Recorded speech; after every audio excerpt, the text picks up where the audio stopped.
Hello and welcome to the News9 Plus show on the world's first news and current affairs OTT platform, News9 Plus. In 1987, sensational revelations emerged that top government officials in India were paid bribes in a 1,437,000 crore contract to buy 400 Bofors howitzers from Sweden. The contract had been signed by the Rajiv Gandhi government in 1986. Rajiv Gandhi had been elected with India's biggest mandate, 404 Lok Sabha seats in 1984. Those revelations led to the downfall of the Rajiv Gandhi government. It was India's equivalent of the Watergate scandal, which cost Richard Nixon his mandate in the 1970s. The Congress party has never received a majority after 1984. But 4 decades later, questions still remain about who received the bribes for the Bofors deal. Now, I spoke exclusively with Chitra who's just written a compelling account of her investigations into Bofors Gate. She told me 2 things. There's a box of documents sent by the Swiss government to India, and that box could hold clues to who got the bribes. Revelation number 2, she believes the bribes for the howitzer deal could be far more than the 64 crore that is commonly believed. Let's listen in. The Bofors bribery scandal was one of India's biggest political controversy. It led to a political movement that brought down the Rajiv Gandhi government. And 4 decades later, the irony is we still don't know who received the bribes from the Swedish gun manufacturer. Well, today we have with us here Chitra, the investigative journalist who uncovered the Bofors bribery scandal. Chitra, welcome to News9. Thank you. So Chitra has a new book out on the subject. It is called Bofors Gate. It talks of a 10-year journey in uncovering the truth behind the Bofors bribery scandal. Chitra, 2027, it's going to be 4 decades after Bofors. We still don't know who received the bribes. What's the reason for this? Is it political apathy? Is it conspiracy? What is it really? Or is it a combination of all of this? First, Sandeep, thank you for having me on your show. I think it's a bit of all of that. And this, who cares? There is that who cares attitude, which is not something that I am willing to accept. Because as an Indian, I need to know, and I'm sure all of us need to know, because we're not in the who cares political category. We have some idea of who got the money, the box is here. And the only, one of the tracks to pursue is to, get into them, find out what's going on. And the money trail, there is a money trail there. So, we need to get into the money trail, and like good investigative journalists, 4 decades or 5 decades or even 6 decades later, do the work. Absolutely. I'm going to ask you about that box, Okay. that box that was handed over by the Swiss authorities to the government of India in 1997. Yes. What's inside the box? Who has that box? Well, the box was handed over to the Indian government after a bitter 10-year court battle.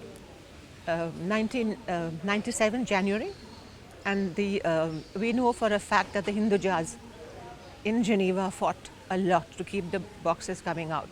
So if you look at it, the first bribes went to Quattrochi, AE Services, it went to Zurich. Then we knew about Svenska. But if you look at what is in the boxes, all these are detailed. I was given, from Sten Lindström, what I was given, 350 documents. There are thousands more. I mean, remember I went into his office and he said, take. So I just took, but there's a lot more. So I took whatever I could. And mine were photocopies. So this was the basis of the Indian investigation. The LR from the CBI. So now these photocopies were then, the originals are there, but there's more. We're looking at like 5,000 pieces. I didn't have 5,000 pieces. So we need to figure out what is in those boxes. We have some idea because then subsequently we knew that there's more money. There's, someone is saying 18%, someone is saying no, maybe it's 12. I'm talking to arms dealers, they're saying maybe 12.5. So you can't have different, we need to know what's going on. Absolutely. We need to know what's going on, and the fact that you mentioned this amount that was actually paid.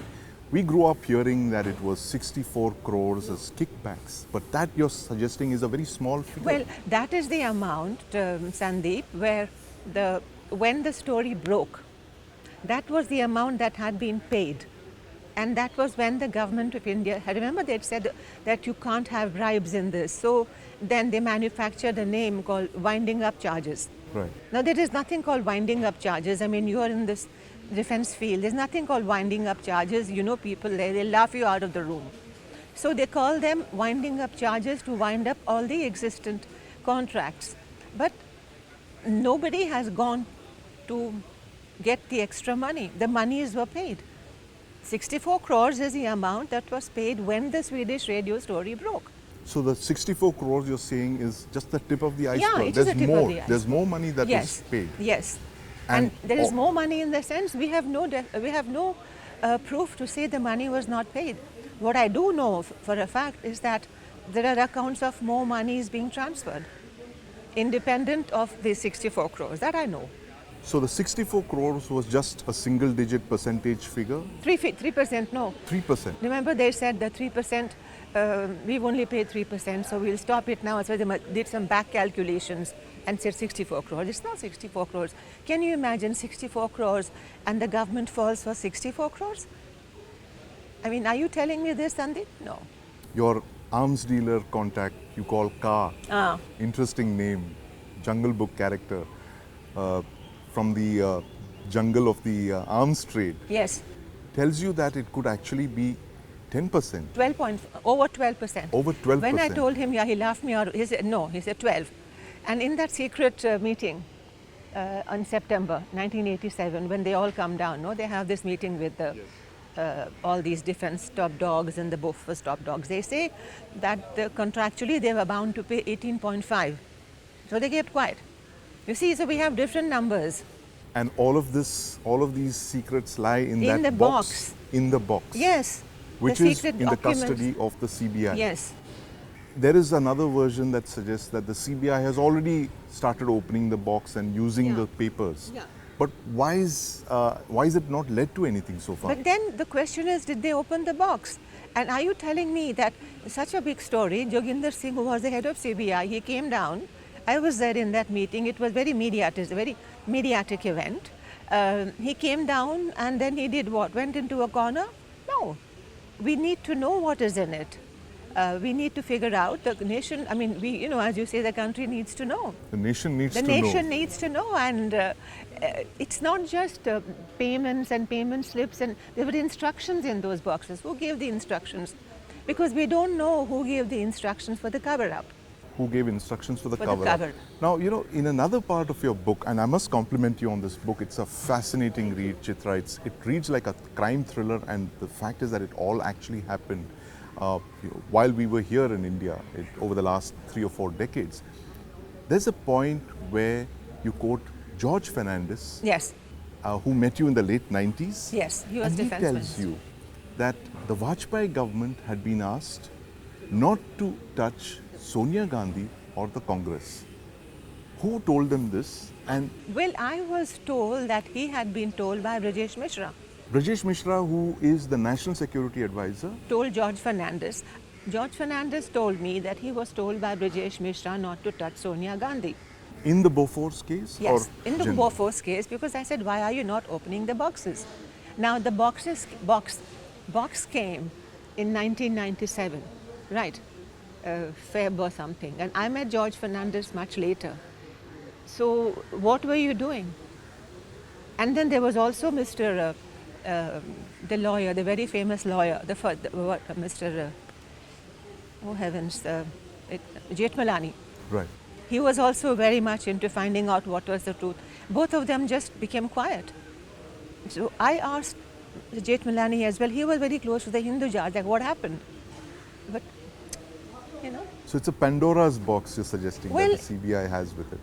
Yeah, but we should also go beyond the box and look at if a box can make such a big controversy, can you imagine what the contents of it will make? If the, so I think we should look at what really happened.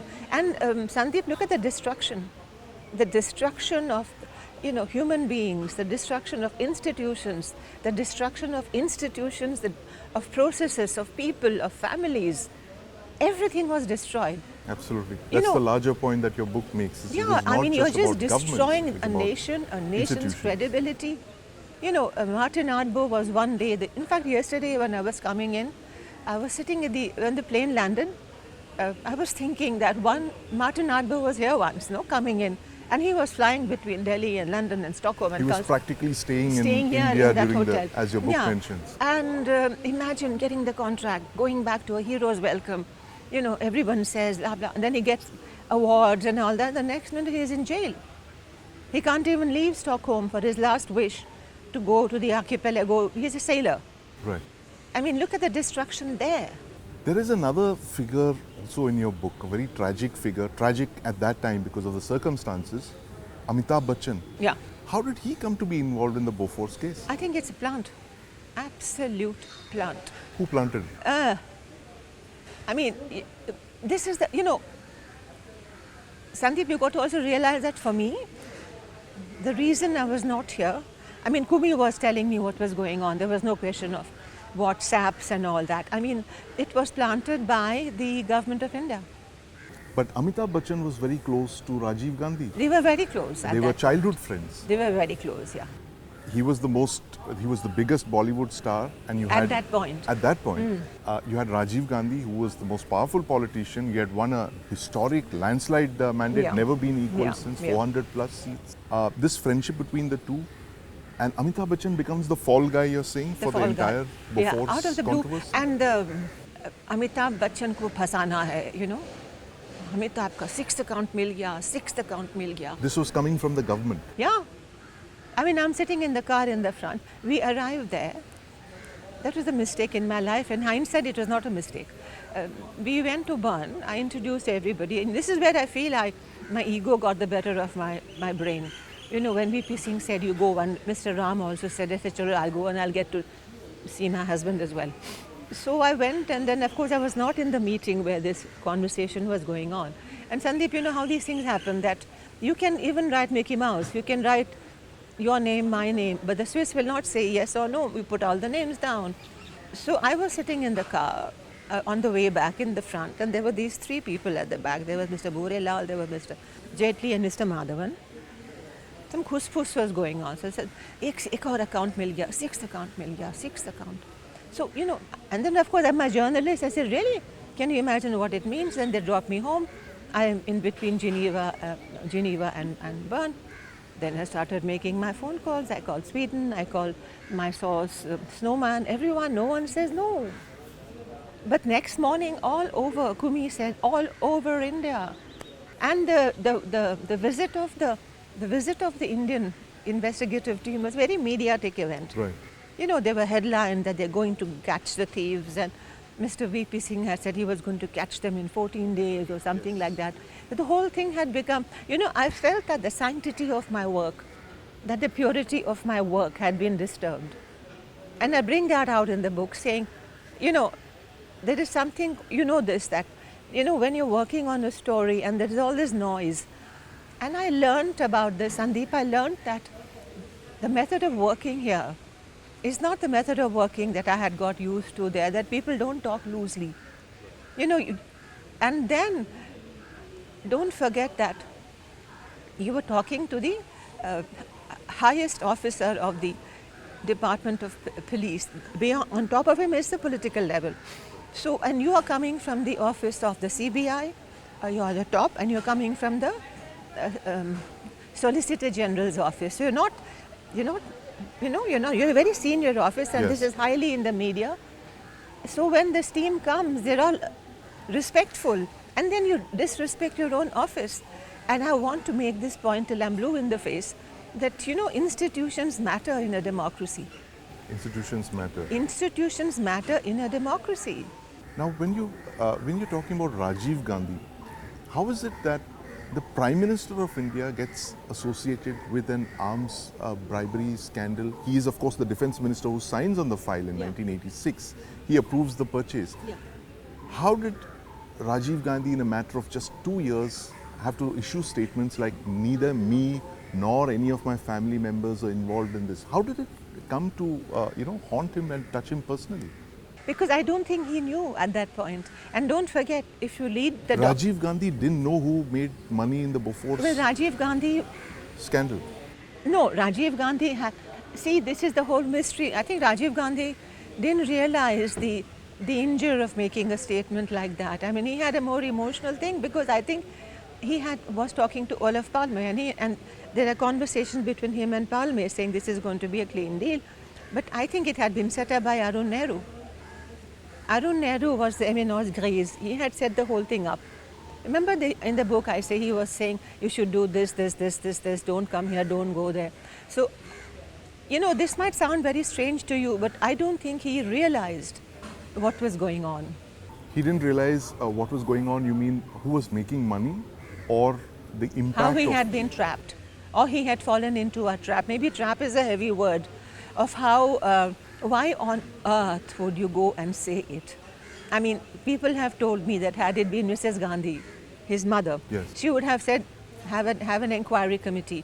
But, he perhaps didn't have, he was not quick-footed enough, to say, have an inquiry. Experience. He didn't have experience. That's the right thing. He was not experienced in all this. Right.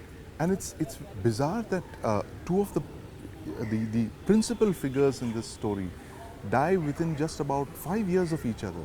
Olaf Palme is assassinated in 86. We still don't know who shot him. There is speculation about who did. They have done that recently, but Rajiv Gandhi is assassinated by the LTT just about 5 years later. Isn't it bizarre that two key figures in this controversy die within 5 years of each other? A friend of mine has another documentary out on Palme's assassination. It's called 7 Seconds. There were 2 bullets. In fact, maybe we can talk about it afterwards. But this whole world of arms dealers, drugs and all, it is a strange world. You don't know who is what. And I land right in the middle of this. It is a strange, scary world. It's a strange, scary world, and you actually put yourself and your family at risk while exposing this very dark, strange world. Yeah. Tell us about the threats that were made to you and your family and how you coped up with it. My husband told me, I was talking to him about a month ago.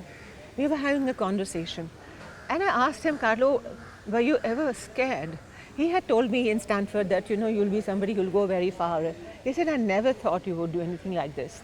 I mean, I didn't think either that I would. But he was telling me, he was worried because I used to just toodle off to go and meet arms dealers. And he said he was worried because I used to go and meet one here, then meet one there. And, occasionally there were things on my doorstep. They were helpful. But then if the guys were helpful, the bad guys would also know where I stayed, right? And then I had, in the book I write about, I used to take a broom and go under my car and all that. And don't forget, this was almost 35 years. I was scared, but there was no time to be afraid. Right. There was no time to be afraid. And today, when my children do things, I am terrified. I mean, but I can't explain if I was scared. I was just running around saying, and somewhere in all this, Sandeep, I felt, I'm a patriot. I feel my country had been, I had to find out. I mean, it was not just Rajiv who was ambitious for India. I am ambitious as well. You are ambitious. We're all ambitious for this country. Absolutely. Why on earth, even today, why on earth can we not become a military power or a global power? And my job description is to, as journalists, we have to find out what's going on. Rajiv's job description was to buy a good gun to protect India, which he did, by the way. It was the best gun. It was the best gun, and in fact, just a decade after this controversy broke out, you had the Kargil War, where the Bofors gun it literally won the war for us. But look at the, I don't want to be nasty, but look at the nastiness of this secret meeting. They didn't invite General Sundarji. He was not there in that group. This was the, what they must tell the JPC. They did not invite people like General Sundarji, who had gone to see the field trials, who knew how much it cost. He had the entire A to Z of the gun. They didn't even invite people. They didn't trust each other. They did not trust each other. And Sten was telling me, nobody trusted anyone here. So we've seen reports recently in the press which says that the government of India has sent legal requests to the United States for accounts related to the Bofors deal. What exactly No is connection at all. I mean, this is the CBI's Rip Van Winkle moment, They suddenly wake up and then send someone to New York. Now, no, wherever, Washington. Now, Sandeep, wouldn't you send someone to Sweden? Go and sit down and talk to Mr. Sten Lindström. Nobody from India has spoken to him, not to date. Sten Lindström is the chief of police. Yes, he police. knows everything, and he's not, he's aging. Why don't you send someone to Sweden? Mr. Katre was there that time. He didn't meet him. Nobody met him. Isn't that suspicious? What are they scared of finding out? So it's back to the Pandora's box again, that those secrets could well be in that box, as you mentioned, and that was the result of all your hard work, that the government of Switzerland modified its laws to allow that box to be brought here. They to actually India. plugged loopholes. It's almost jurisprudence. They plug loopholes in their own laws. So now you cannot waste time at various levels of the court. If the Supreme Court says yes, you have to agree. So, their laws have been modified. And look at where we are. Look at where we are nearly 4 decades later, after one of the greatest stories ever broken by any journalist. We still don't know the recipient of those bribes. We know for a fact that the bribes were paid, money was made, we got a very good gun, but we still don't know the identity of the payees who received the money. Do you think it's too late for us to find out, or it's still there? People know who it is, the powers that be have the information, it's only a matter of... I don't believe anything is too late. No, why should it be too late unless you don't want to? As a journalist, this, giving up hope is the last thing you should do. I don't believe it's too late. And I really find it very mysterious that, you've sent off a team to meet Mr. Hirschman or somebody. It has nothing to do with Bofors. So the secrets to the recipients of the Bofors bribes, those secrets are in India, they are in Switzerland, and in Sweden. These 3 countries. And you're saying that all it takes is for the political will to go after the recipients. And it's not too late, of course. As a journalist, we would never say it's too late. There have been cases, stories that have been broken 60 and 70 years after that. And we are only at, 4 decades after one of the greatest stories ever broken in the Indian media. But we live in hope, Chitra, and hopefully you would be the journalist to bring that story out as well. The final act of the Bofors drama. You know what I would like, Sandeep? I would like a younger generation to do it. Because a lot of what I would mentor people, teach them a bit, see this is, people are asking me, I said, do this. I mean, I've done my bit. You kids do your bit now, Let's work together. Is that on your mind? Yeah. That you would actually start this journalist collective to take this story forward? Let's do it. So, let's do it Actually. indeed. And you believe there will be a sequel to your book? There would be an updated version when the identity of the payees is known? Yeah, let the next generation do it. No, I mean, I've done my bit. So I just think that one should be able to, as a journalist, one should be able to also promote others. Mentor people, go out and make your name, go out and work. Come on, guys, go and do it. It can be done. If I could do it with nothing, with a phone, look at all that you can do today, right? Absolutely. And I would be the first one to be encouraging this team. Right. Thank you very much for your time, Chitra Subramaniam. Wish you all the very best. And you should be the person to find out who finally made that money as well. We'll be watching it very carefully. Thank you. Thanks, Sandeep. Thank you. A major cybercrime and human trafficking racket targeting Indian job seekers has just been uncovered. 549 Indian nationals have been rescued from scam centers operating in Myanmar, Thailand, Cambodia and Laos.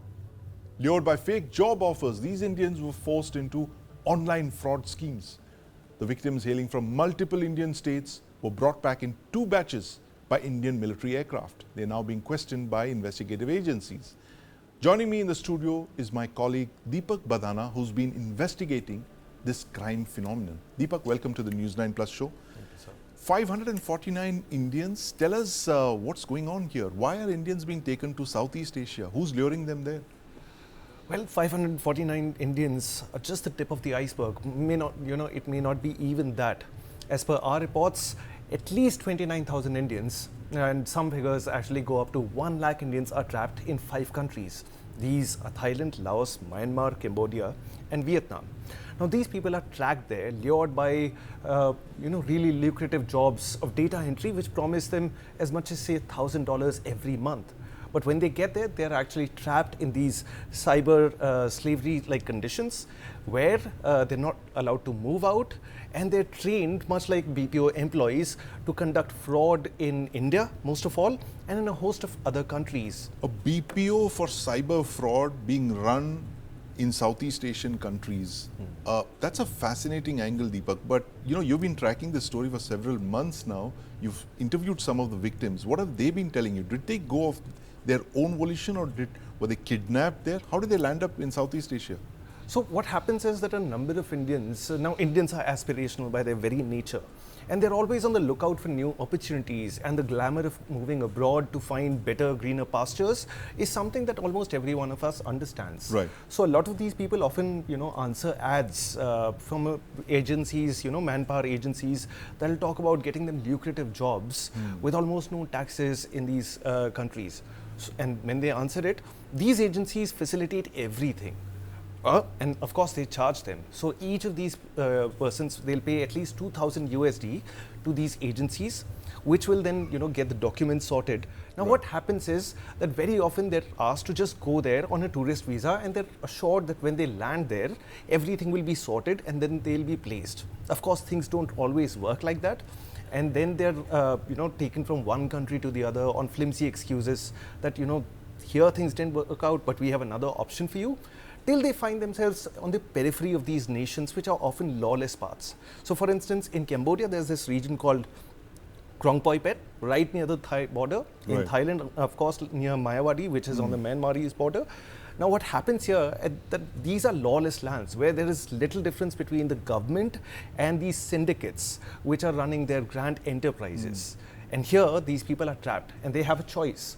They could either resist and then face being sold into slavery to other cartels, which may be far more cruel, or they could cooperate, in which case they will be given some returns, and after a period of say 1 year or 2, in which time the companies have, or these cartels have recouped some of their investment. So what is the government doing about it? I mean, this move to send Air Force aircraft clearly indicates the government knows about this, and there is a big organized nexus. There are criminal gangs involved, as you said. But what is the government of India doing to uncover these criminal rings? Have they been tie-ups with foreign countries or Interpol? What are they doing really? So it's a 3-pronged approach. First, we begin by coordinating with the nations where a lot of these cases are happening. For instance, in Cambodia and Vietnam, Laos, the Indian high commissions over there have done a brilliant job. They've reached out to NGOs, they've reached out to the home ministries in the respective countries, and they're coordinating the rescue of a number of individuals. There is a particular case where an Indian official was sent right down to Poi Pet to retrieve this, one of our victims, and I happened to talk to him.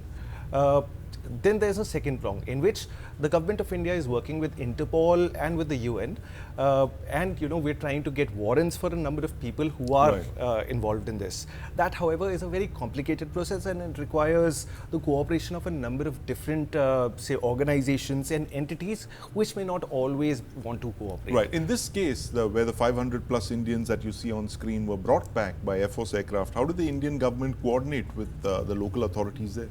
So the Indian High Commission or the Indian Embassy in the respective countries plays the key part over there. So once they get, intimations of a particular case or a number of people who've been entrapped, they reach out to the law enforcement agencies and a number of NGOs. And it is with coordination with these different entities that they reach out.